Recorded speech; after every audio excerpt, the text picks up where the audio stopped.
Chapter 1. A Shot in the Night. How good it is to be on holiday with my daughter, thinks Detective Inspector Rush. He is happy to be away from his job in Leeds in the north of England for a few days. His job is very important to him, but he also likes to spend time with his daughter, Sally. A week in Kent on the southeast coast will be enjoyable for both of them. "Drive a little slower, Dad," says Sally. "You aren't driving a police car now. I would like to enjoy the view. It's so beautiful." They are driving along the coast road between Folkestone and Hastings, and there is a beautiful view of the sea. "Okay," says her father. "We have a few hours yet. We must arrive in time for the evening meal, though." They are quiet for a few minutes, and then he speaks again. "I'm so pleased that you have come on holiday with me," he says. "There are not many 24-year-old daughters who want to go on holiday with their fathers." "No," she laughs. "You really are very lucky to have me with you." He laughs as well. "Yes, I know I am. It's so long since we spent some time together. I think that the last time was 2 years ago. Then we went on the Aikido course in Birmingham. I'm sorry that I always seem to be so busy." "Don't worry about it, Dad," she replies. "It makes the time that we do spend together really special." "Thanks," he answers.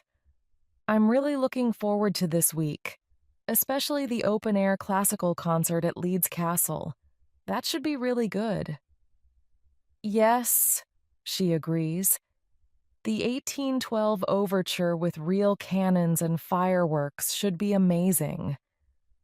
After a moment, she asks, "Do you know why it's called Leeds Castle? It can't be anything to do with the city of Leeds where we live, can it?" "No," replies her father. "It isn't. I read somewhere that the Saxons called the area Esleeds. Over the years, it became Leeds." "You're so clever, Dad," says Sally proudly. "Sometimes I think that you know everything." Detective Inspector Rush smiles, but says nothing. Sally looks at her father. He is 47 years old, but he looks younger. His brown hair has some gray at the sides. He is not handsome, she thinks, but he is good-looking. He is also still a fit man.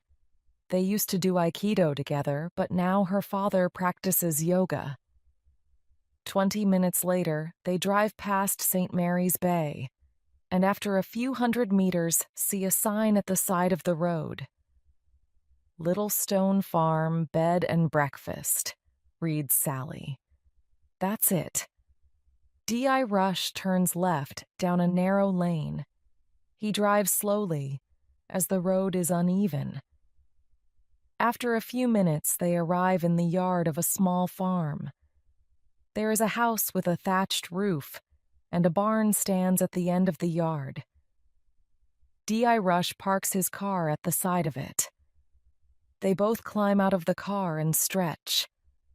A dog is barking, and as they turn towards the house, the door opens.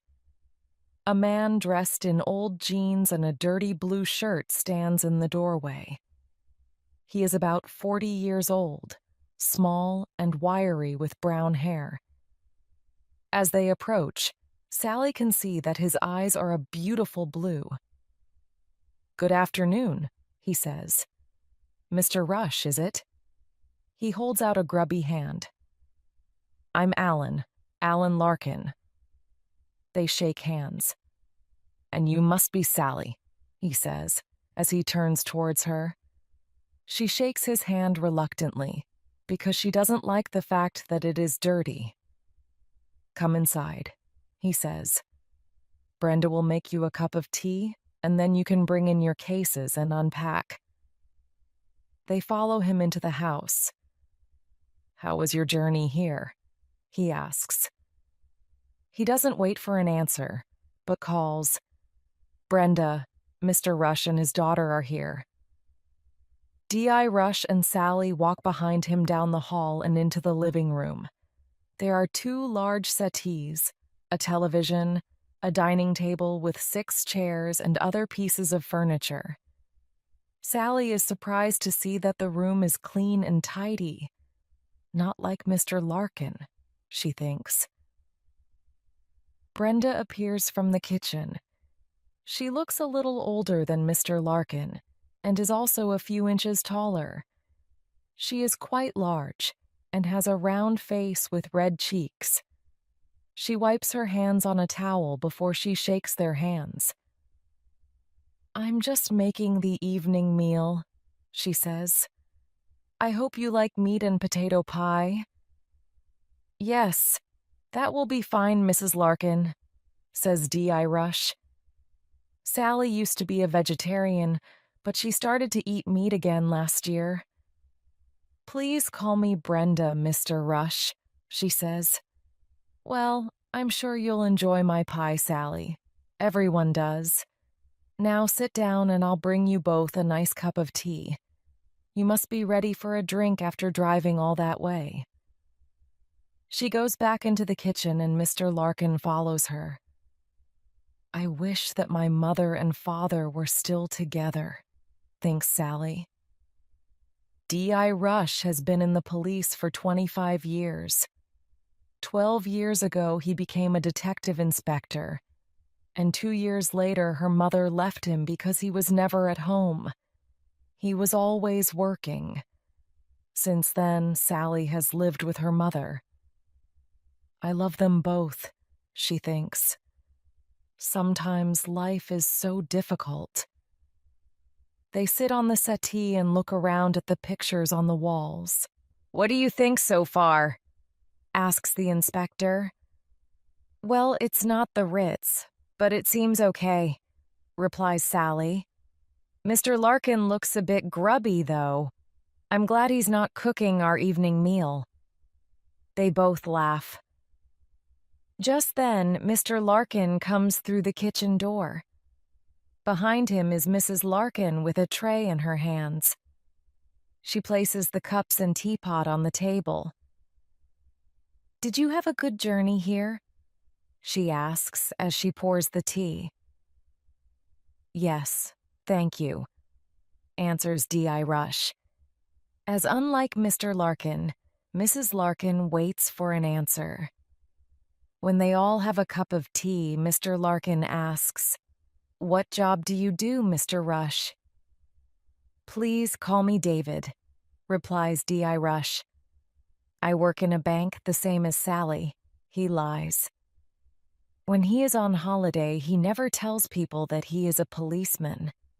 People always want to talk about police work or complain about the police. Is this actually a farm, or do you just have the bed and breakfast business? He asks.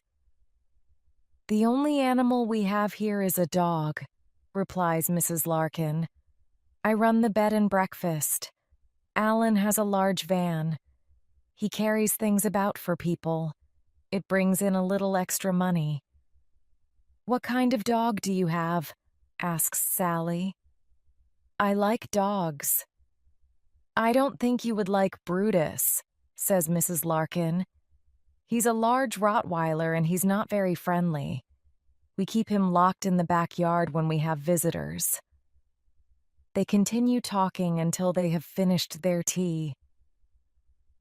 Then Mr. Larkin helps D.I. Rush to bring in the suitcases from the car. He takes them up to their rooms. Both rooms are at the front of the house and look out onto the yard. In each room is a single bed, a wardrobe with drawers and a chair. Each room also has an ensuite bathroom with a shower. If you want to go for a walk before dinner, the beach is not far from here, says Mr. Larkin. If you go down the path between the house and the barn, you'll arrive at the sea in 20 minutes. Thanks, answers D.I. Rush. It would be nice to go for a walk. My legs are stiff after the journey from Leeds. D.I. Rush unpacks his case and hangs his clothes in the old wooden wardrobe. After a hot shower, he feels refreshed. When he is dressed in blue jeans, a blue short-sleeved shirt, and a leather jacket, he knocks on Sally's door.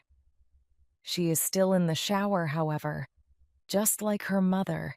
He thinks to himself and smiles. She used to take hours to get herself ready to go out. He goes down into the living room to wait for her. He looks up from the newspaper that he is reading when Sally eventually comes down the stairs. She is also wearing blue jeans, but she has on a yellow t-shirt. Her long blonde hair is tied back in a ponytail. "Are you sure that you'll be warm enough?" asks her father. "It may be windy down by the sea." "Of course I'll be warm enough, Dad. You worry too much." She laughs. They leave the house and follow the path between the house and the barn. It goes through fields and a small wood. When they come out of the wood, they can see the sea.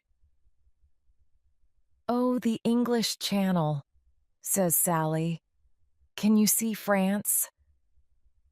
"I can see something," replies her father, "but it's probably just a low cloud." They walk on in the evening sunlight to the top of the cliff. Then they stop for a moment to look at the sea and watch the large ships out on the water. "Shall we go down to the beach?" asks Sally, and begins to go down the steep path. Del Rush follows her carefully. "Not too fast," he calls. "My legs are older than yours." They spend some time on the beach, where they walk by the sea and throw pebbles into the water. Then they climb back up the path. "You're very quiet, Dad," says Sally. "Is anything the matter?" "Not really," he replies. "I was just thinking that the path from the farm is very easy to follow. It looks as though lots of people use it. I think that's strange when there are only a few guests each week." He bends and picks up a cigarette packet from the ground. "French cigarettes," he says. "Perhaps they have had French guests." "Really, Dad?" laughs Sally. "Don't you ever stop being a detective?" "I have a friend who smokes Russian cigarettes, and she's not Russian." They make their way back to the farm, and as they enter the yard, they see that a large new BMW is parked in front of the barn. As they go into the house, Mrs. Larkin is serving the evening meal. There is already a man sitting at the dining table. "Hello, you two," calls Mrs. Larkin. "You're just in time. This is Mr. Dalton. He's staying here for the night." D.I. Rush and Sally introduce themselves to Mr. Dalton. He is about 30 years of age, slim, and has short blonde hair. He is dressed in an expensive suit, and the inspector sees that he has a Rolex watch on his wrist. Sally thinks he is quite good-looking, and during the meal, she tries to talk to him. Mr. Dalton, however, doesn't want to talk. He answers her questions with yes or no, and eventually she gives up and talks to her father instead. After the meal, Mr. Dalton goes upstairs to his room. Mrs. Larkin clears the table and returns to the kitchen. "Mr. Dalton doesn't say very much, does he?" says Sally when they are alone. "No," replies her father. "He didn't want to talk about himself, did he? I wonder what his job is.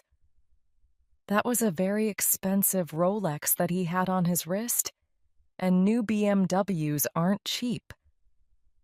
"Well, I don't think we're going to find out," says Sally. Mrs. Larkin said that he's only here for one night. They sit on the settee. Sally watches the television, and D.I. Rush reads a book that he has brought with him. At 9 p.m., Mrs. Larkin makes a cup of tea for them, and at 10 p.m. they decide to go to bed. They are both tired after the journey. D.I. Rush lies awake for a little while. He thinks about what they will do in the morning. He also thinks about Mr. Dalton. Why is a man with so much money at a bed and breakfast? He should be in a 4-star hotel, thinks D.I. Rush as he falls asleep. It is still dark when he suddenly wakes up. He is sure that the noise that woke him was a gunshot.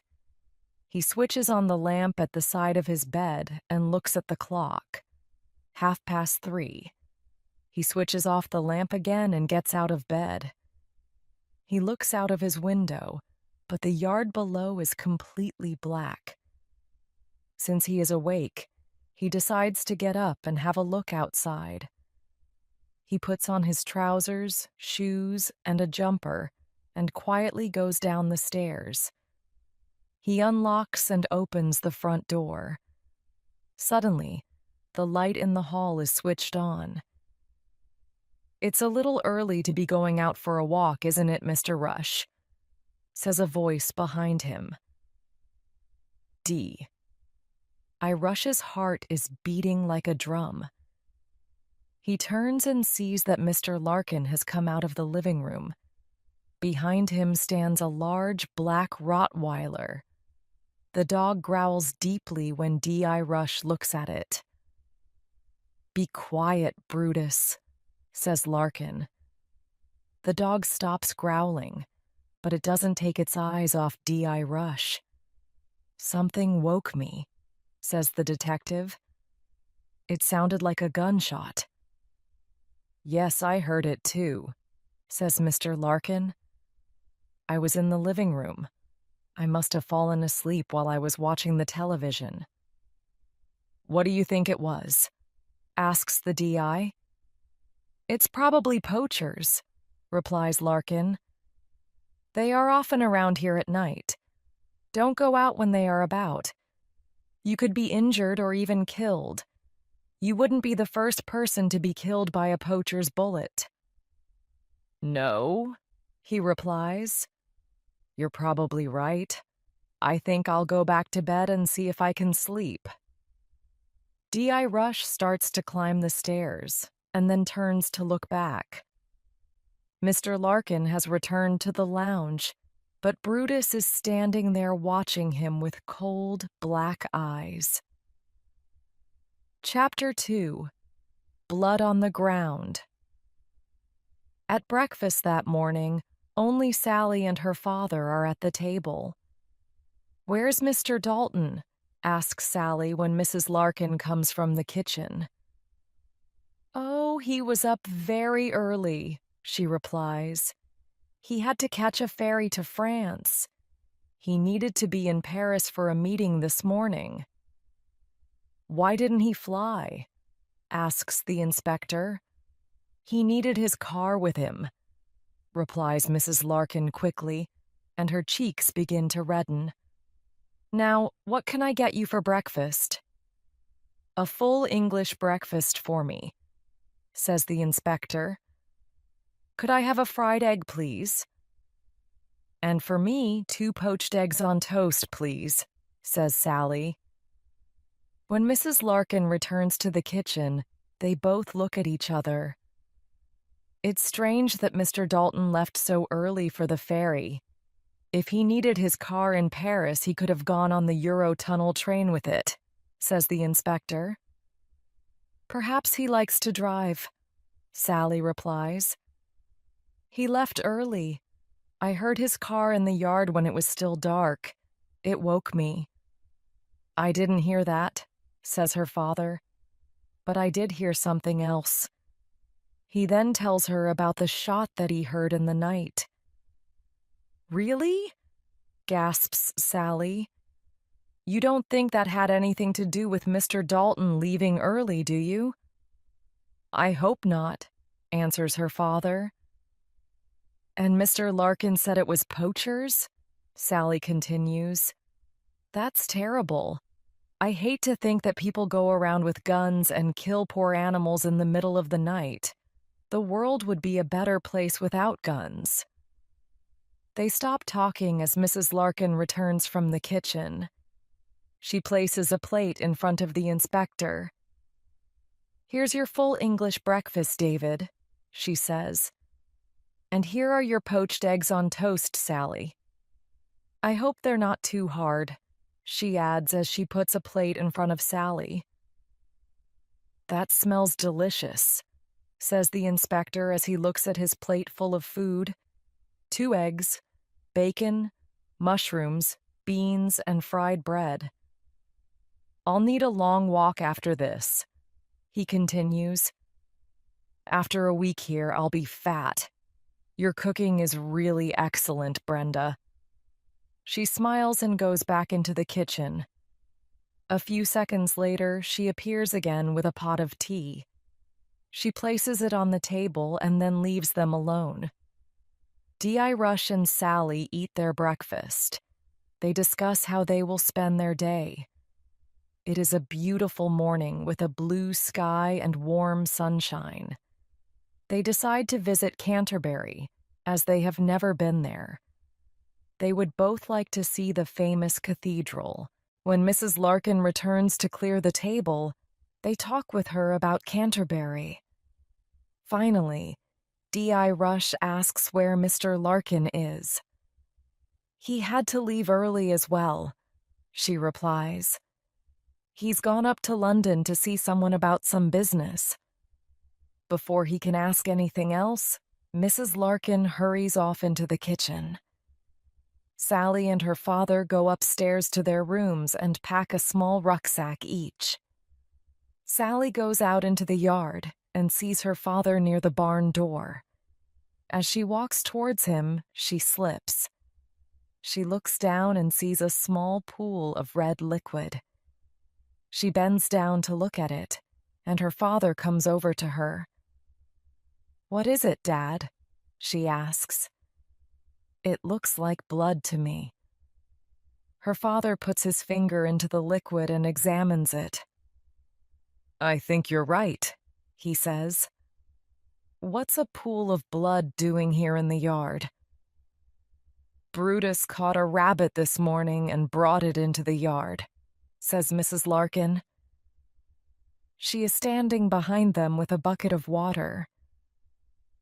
"I'm sorry that you had to see that," she continues. "I was going to clean it up earlier, but I was busy in the kitchen." She pours the water onto the blood to wash it away. When she is happy that all of the blood has disappeared, she goes back into the house. Sally and her father stand in silence. They look at each other, and he shrugs his shoulders. "I thought they locked Brutus in the backyard," Sally says.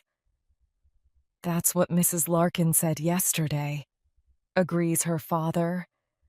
"Perhaps the poachers are not the only killers around here after dark. I don't like to think that Brutus is walking about freely at night." "Oh, don't think about it then," says Sally. "Let's go and have a nice day in Canterbury." They spend a pleasant day in Canterbury. They visit the castle and the cathedral, and they have lunch at one of the cafes in the town center. They also look around the shops before they return to their car and drive back to Littlestone Farm. On their return, Mr. Larkin is standing at the door of the house. "Did you have a good time in Canterbury?" he asks. "Yes, we did, thanks," replies D.I. Rush. "How was London?" "Too busy and too noisy." Larkin laughs. "Did you drive there?" asks the D.I. "Yes," Larkin answers cautiously. "Why?" It's just that your van was still in the barn this morning, answers the DI. The smile disappears from Larkin's face, and his cold blue eyes turn towards DI Rush. I walked to the end of the lane and a friend took me in his car, he says after a moment. Oh, right, replies DI Rush. Any more questions? He asks sharply. No, Alan, answers the inspector. None at all. Larkin turns and disappears into the house. Sally and the inspector look at each other before they follow him through the door. They go upstairs to their rooms to wash before the evening meal. Tonight, they are the only two at the table. While they eat, Sally and the inspector discuss their day in Canterbury, but both of them are thinking about the strange things that have happened since they arrived at Littlestone Farm. Mrs. Larkin serves their food but doesn't say much this evening. Mr. Larkin is nowhere to be seen.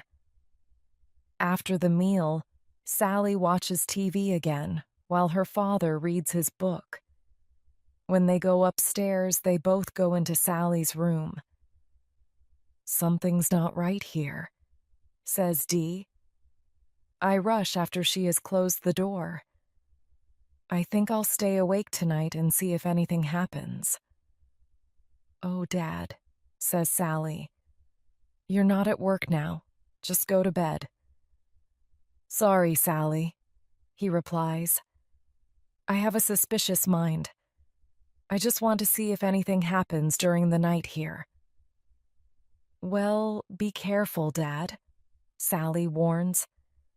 There are obviously people out there at night with guns. Don't worry, I can take care of myself, says her father before he goes to his room. He takes off his shoes and lies on the bed. He sets his alarm clock for 2 a.m. and then closes his eyes. He only seems to have slept for seconds when the alarm wakes him. After he stops the alarm, he lies for a few minutes on the bed. Then he gets up, goes to the open window and looks out. The yard is completely dark and there is no sound at all. He sits by the window and the hours go by. The only sounds he hears are a dog barking somewhere and also an owl in the wood. When it starts to become light, he undresses and gets into bed, where he soon falls asleep. At breakfast the next morning, he tells Sally about his night. Perhaps you are too suspicious, Dad, she says. I think it's the fact that you're a policeman that makes you suspect everyone, don't you think? You could be right, her father agrees. I think that I should leave my work behind for a week and just enjoy my holiday. The weather is beautiful, and the food is great. And of course, the company is wonderful, Sally adds, and she laughs. Indeed it is, agrees her father, and he laughs too. They spend the day in Ramsgate on the coast.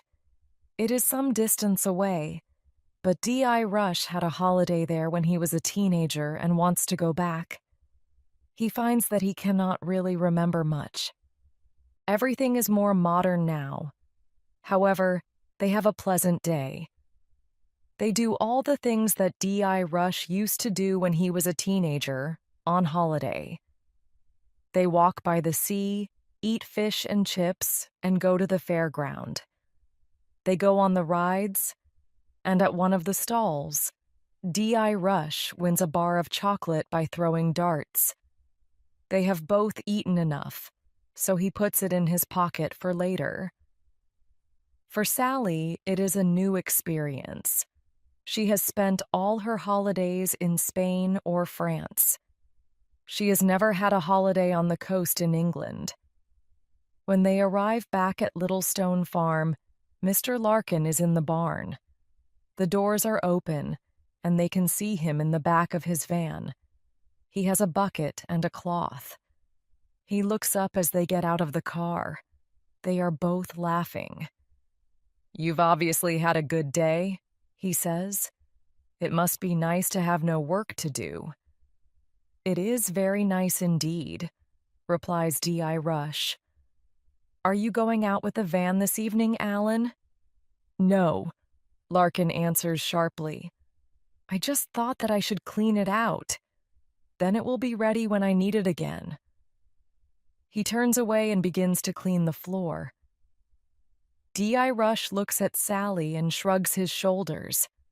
They walk across the yard and into the house. Mrs. Larkin is obviously in the kitchen, and the smell of the evening meal fills the hall. It smells like roast lamb, says Sally. The meals here really are delicious.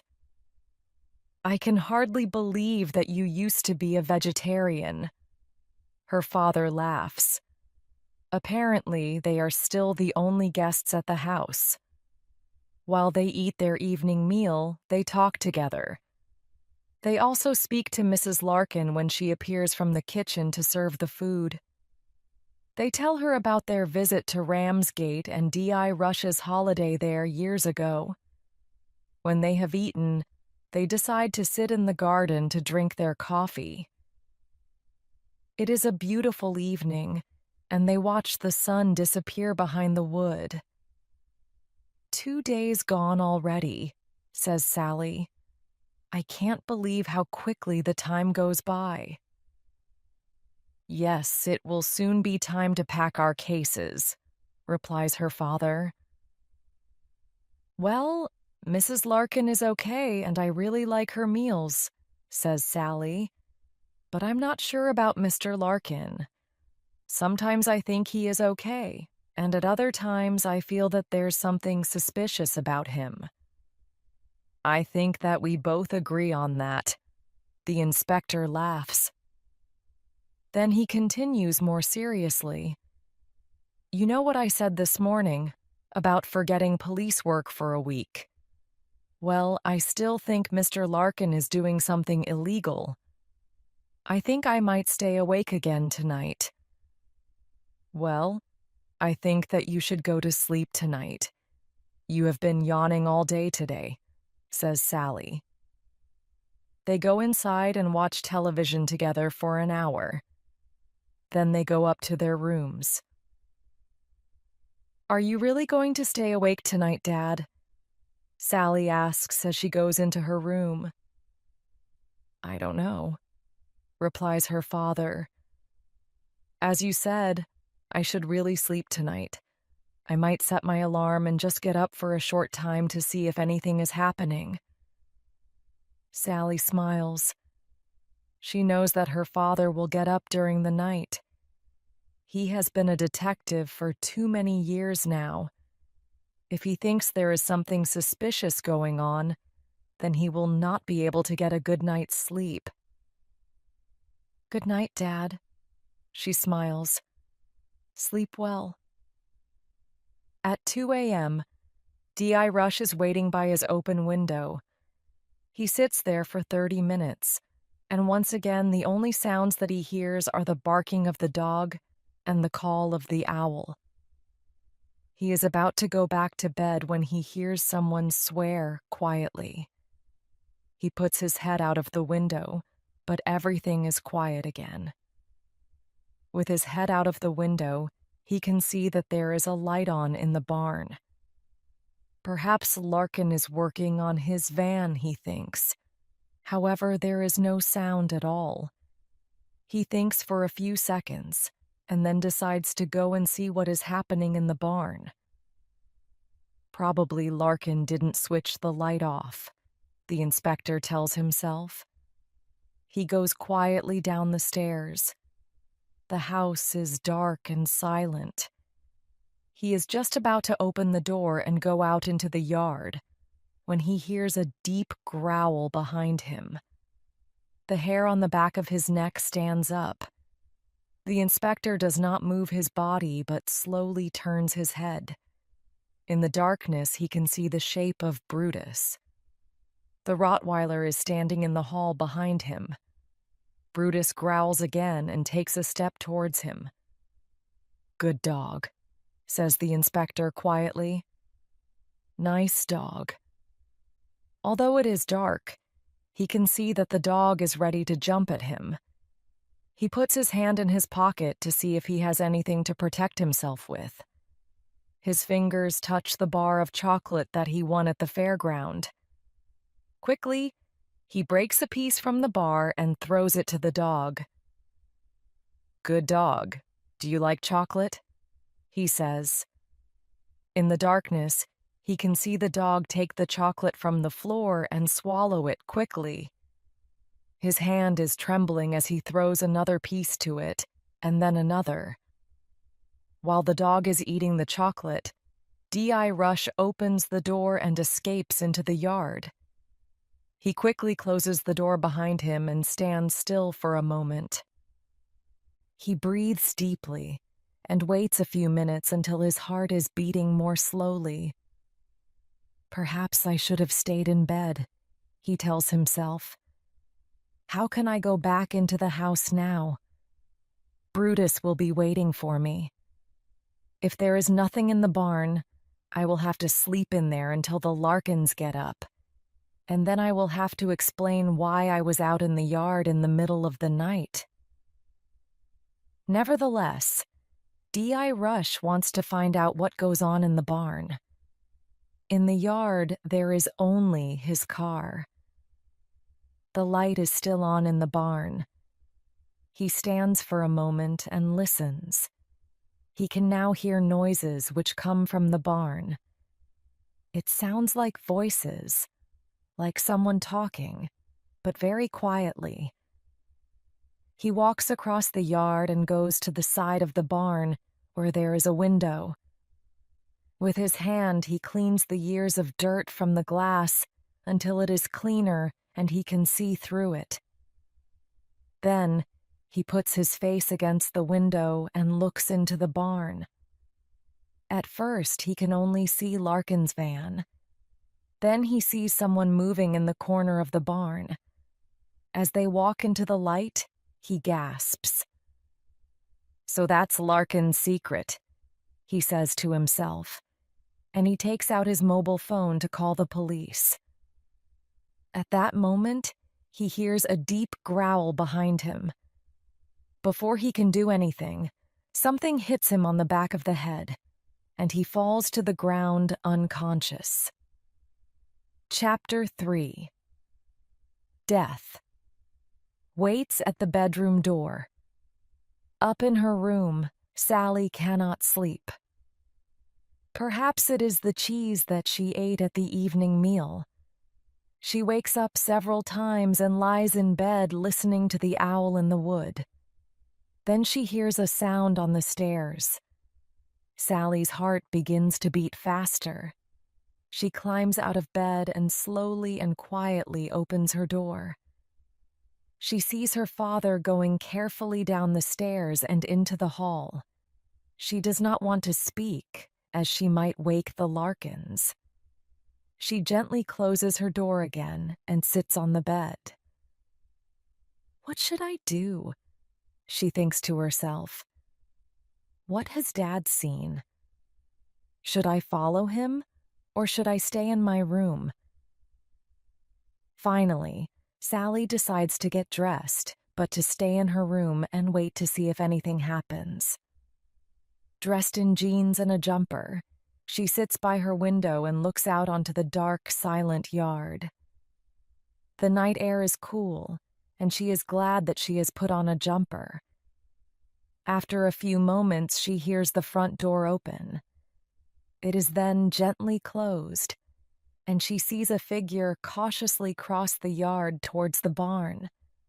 She is sure that it is her father. But what has he been doing downstairs? It has taken him a long time to leave the house. The figure goes down the side of the barn and disappears from her view. Sally still does not know what to do. What if her father does not come back? How long should she wait before she goes to look for him? A few moments pass, and she hears the sound of the front door closing again. Now she sees another figure cross the yard. Again, Sally's heart begins to beat faster. It is Mrs. Larkin, and she has Brutus by her side. They both cross the yard without making a sound and go down the side of the barn, where her father went only moments before. Oh no, she thinks. What do I do now? She is feeling frightened, and her heart is now beating like a drum. D.I. Rush opens his eyes and sees that he is inside the barn. He is sitting on a chair. When he tries to move, he finds that his hands are tied behind him and his feet are tied to the chair. Also, a piece of cloth has been pushed into his mouth. His head hurts, and for a few moments he is not sure what happened. The last thing he remembers is looking through the window into the barn. He looks around him. He sees again the group of men, all of them black, that he saw through the window. They look like Africans. The men are sitting around on the floor of the barn. Most of them look tired and frightened. Each of them has a rucksack. At that moment, Mr. Larkin appears from behind the van. He looks across at D.I. Rush. "Ah, Mr. Rush, I see that you're awake," he says. "I knew that you would be a problem from the moment you arrived. Always asking questions, always looking where you shouldn't be looking, and you see what's happened. Now, I'll have to kill you." D.I. Rush tries to answer, but he cannot speak because of the cloth in his mouth. Larkin comes across to him and pulls it out. The Africans watch in silence. D.I. Rush breathes deeply before he speaks. "You don't have to kill me. I won't say anything. I know that you're bringing illegal immigrants into the country, but that isn't as serious as murder. Don't be stupid. If I disappear, my daughter will go to the police." "Your daughter won't be able to go to the police," says Larkin in a very unfriendly tone of voice. "She will be dead as well." "No," pleads D.I. Rush. "Not Sally." "Yes," replies Larkin. "My wife has just gone to fetch her from her room." He begins to smile. "She's a very attractive girl, your daughter. If Mrs. Larkin wasn't here, I could have some fun with her." "You animal!" growls D.I. Rush and struggles in the chair, but he cannot break the wire which is around his wrists and ankles. "You won't get away with this." Larkin grabs the inspector's head and pushes the cloth back in his mouth. "Oh, I think we will, Mr. Rush," he replies. "This is our last job. We have been doing this for 3 years now. It seems that everyone wants to come to England. Most nights of the week, a group of immigrants come across by boat from France. We meet them on the beach and bring them here. We give them a drink and a sandwich and then take them to London in the van. We get £1,000 for each one. Do you know how much money we have now, Mr. Rush?" D.I. Rush just stares silently at him, hate in his eyes. He knows that he cannot do anything to stop Larkin. Oh, God, he thinks I can't even warn Sally. "Well, we have enough to start a new life in another country. Somewhere warmer than England. I don't want to work again ever. I want to spend my time with beautiful girls." He laughs. "Don't tell Mrs. Larkin, will you?" As he begins to walk away, he adds, "Well, I can't stand here talking all night. There's work to be done." Suddenly they hear the sound of Brutus barking in the house. "Perhaps your daughter is putting up a struggle," laughs Larkin. "I hope Brutus doesn't get hold of her. We don't want blood all over the house." He walks to the barn door, opens it slightly, and looks out. Then he returns and speaks to the Africans. In, he says, and points to the back of the van. London. The men pick up their rucksacks and begin to move towards the van. Some of them look at the inspector tied to the chair, but none of them do anything to help him. Silently, one by one, they climb into the back of the van. When they are all in, Larkin closes the doors. He looks across at the DI. "We don't want too many witnesses, do we, Mr. Rush?" he says. "Not that we are going to kill you here. We'll put you and your daughter in the boot of your car and drive it to London before we shoot you. By the time the police find you and discover who you are, we'll be out of the country.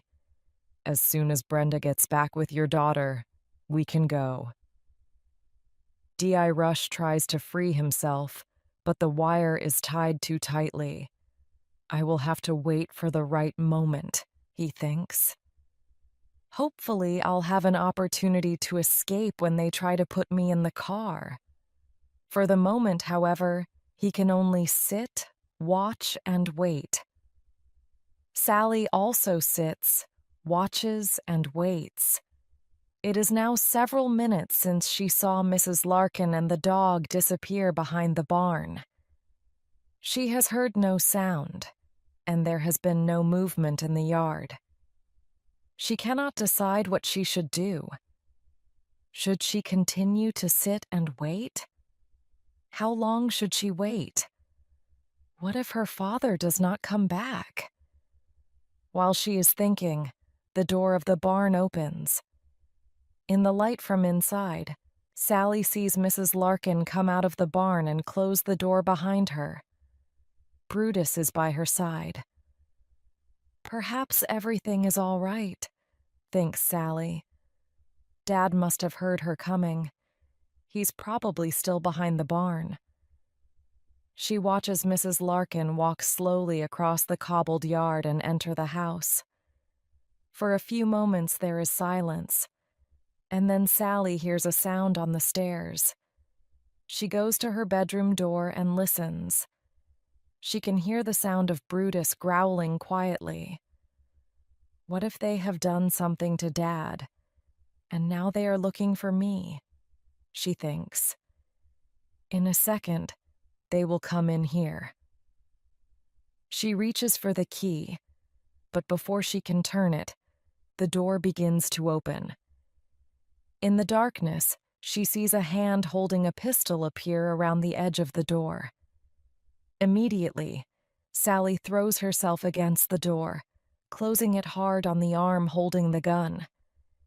There is a scream from outside, and the pistol clatters to the floor. Brutus begins to bark loudly. Sally is now able to close the door, and she pulls the chair over to hold it closed for as long as possible. She picks up the pistol and puts it into the belt of her jeans. She doesn't like to have it with her, but she can't leave it there for Mrs. Larkin. Now she has to escape. She knows that she could never shoot Mrs. Larkin or Brutus, not even to protect her own life. I could probably overpower Mrs. Larkin, she thinks, but I certainly can't fight the dog. All this flies through her mind in an instant. She runs to the open window and climbs out as Mrs. Larkin begins to hit the door with something heavy. The window to her room and the window to her father's room are side by side. "Thank goodness," she gasps as she sees that his window is open. From her window, she is able to climb across to his and into his room. As she stands in his room, she hears the sound of the chair break, and the door to her room opens with a crash. "Kill, Brutus, kill!" screams Mrs. Larkin, and in a moment, Sally can hear Brutus barking in her room. Quickly, she picks up the heavy lamp from the bedside table and slowly opens the bedroom door. Mrs. Larkin is standing outside Sally's bedroom door and is holding her injured wrist. She is waiting to hear Sally scream, when Brutus has his teeth in her. Silently, Sally steps behind her and with all her strength hits her on the back of the head with the lamp.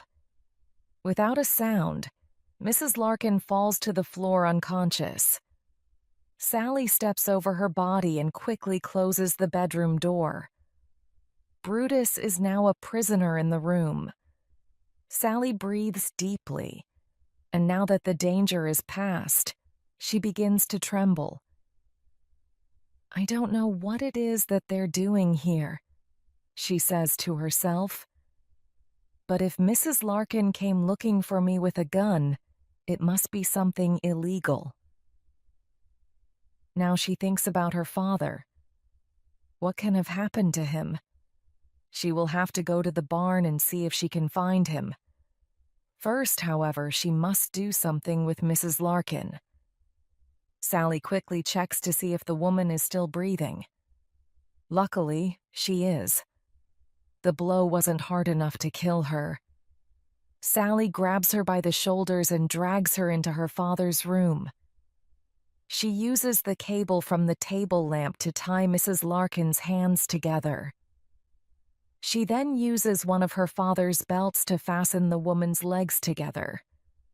Finally, she uses another belt. She puts it through Mrs. Larkin's arms and fastens it around the leg of the bed.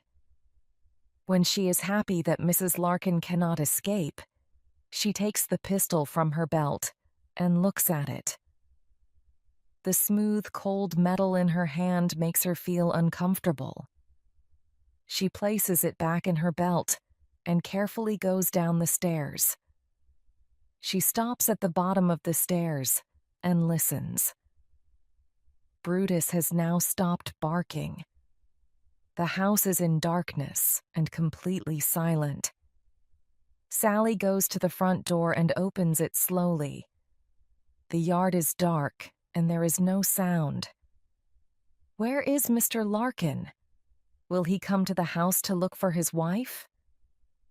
Hopefully, he is still in the barn. Sally leaves the house and closes the door behind her. Quickly, she moves around the edge of the yard until she is at the side of the barn. She stands at the window where her father stood a short time ago and looks into the barn. She gasps as she sees her father tied to a chair. Mr. Larkin is just closing the doors at the back of the van and is speaking to her father. She can't hear what he is saying, but from the look on her father's face, it is not something pleasant. Larkin opens the two large barn doors before he climbs into the driver's seat of the van. As Sally watches, the van moves forward out of the barn and into the yard.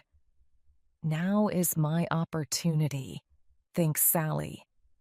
She takes the pistol from her belt, and then she opens the side door of the barn. After quickly looking around, she runs across to her father with the pistol in her hand. She places the pistol on the floor and throws her arms around him. "Oh, Dad," she gasps.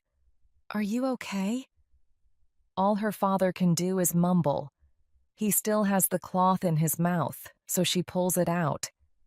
"Behind you," he gasps. Sally turns, but it's already too late. Larkin has silently come back into the barn, and before she can move, he picks up the pistol from the floor. He steps back away from her and points the pistol at her heart. "Well, well, Miss Rush," he says. "What a pleasant surprise. So nice of you to join us." Chapter 4. Larkin Shoots. Sally and her father look at Larkin in silence. "Where's my wife?" asks Larkin. "In my dad's bedroom," Sally replies. "She's unconscious, but apart from that, she's okay." "Oh, and I've tied her up." "And Brutus?"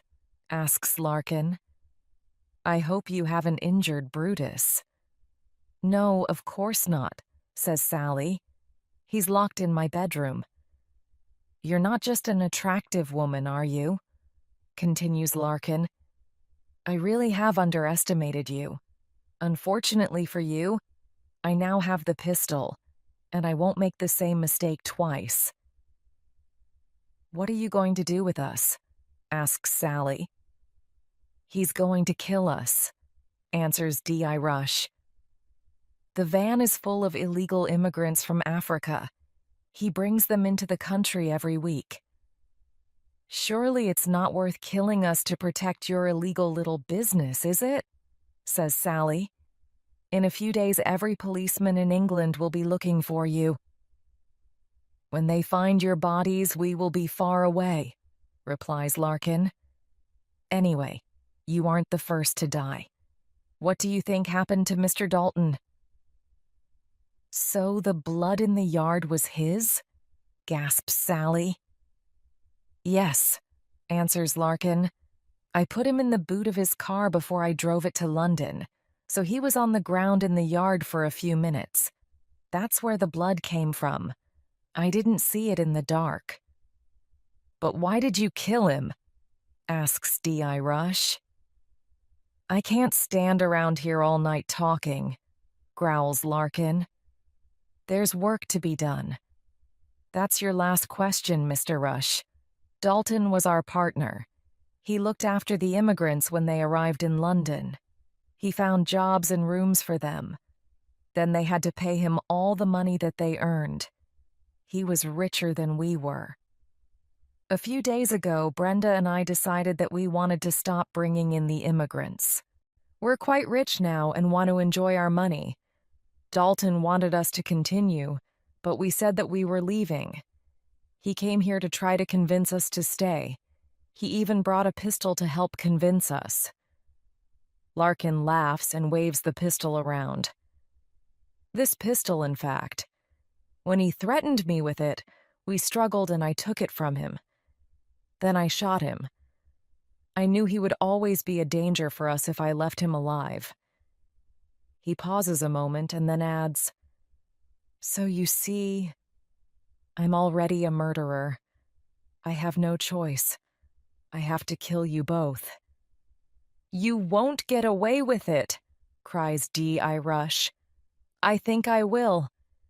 Now, Miss Rush, please lie on the floor and put your arms behind your back. I need to tie your hands together.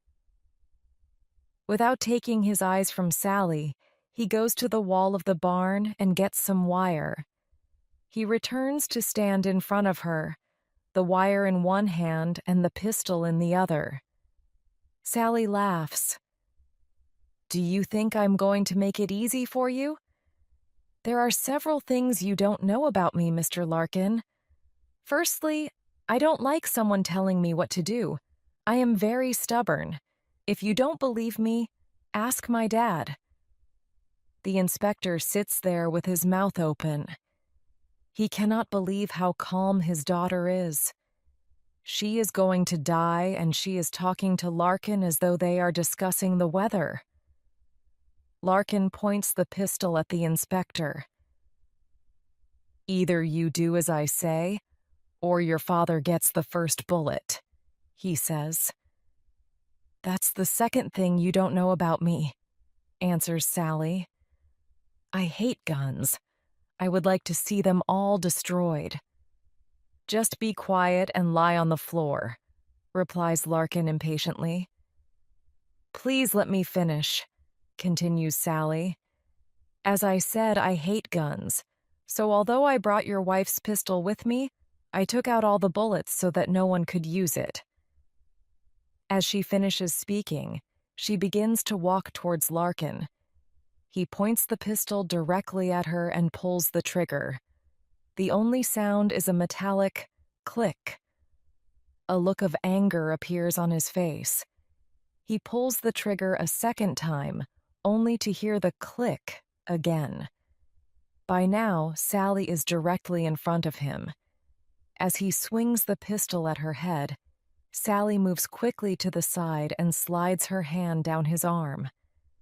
This pulls him off balance. She then begins to turn, and as she does, She takes hold of his wrist with one hand and grabs his head with the other. She pulls it against her shoulder and continues to turn. Larkin swears. He cannot believe this is happening. He really has underestimated her. She pushes his head towards the floor, and he tries to stand up. Suddenly, she is pushing him in the same direction.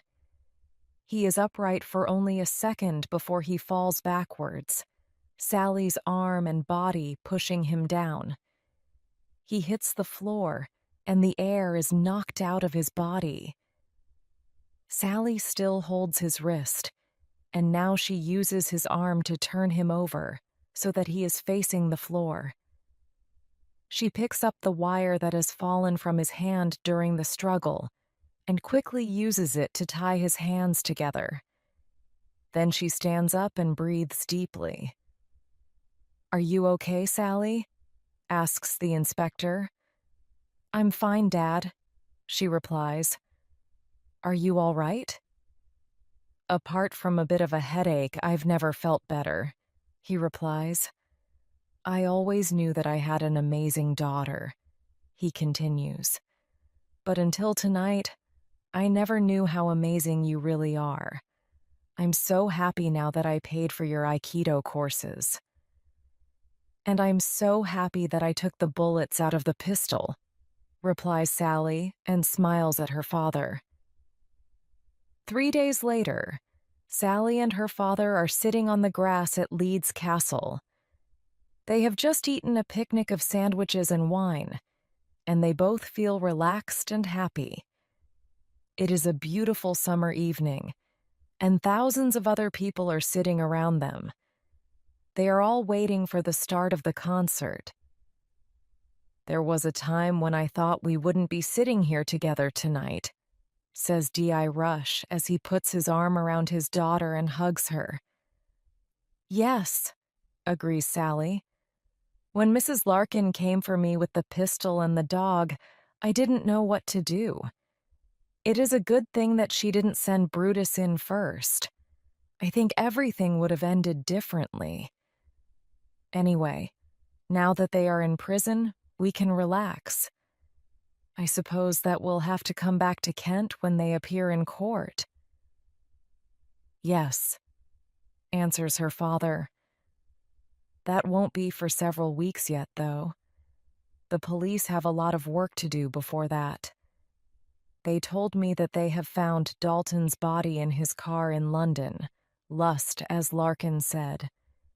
The pistol will have to be checked to see if it fired the bullet that killed him. They will also have to speak to all the Africans who were in the van." "I really feel sorry for them," says Sally. "Presumably they will all be sent back to the countries that they came from." "I think so," replies the inspector. "But perhaps some of them will be able to stay. We are so lucky to live in this country, aren't we?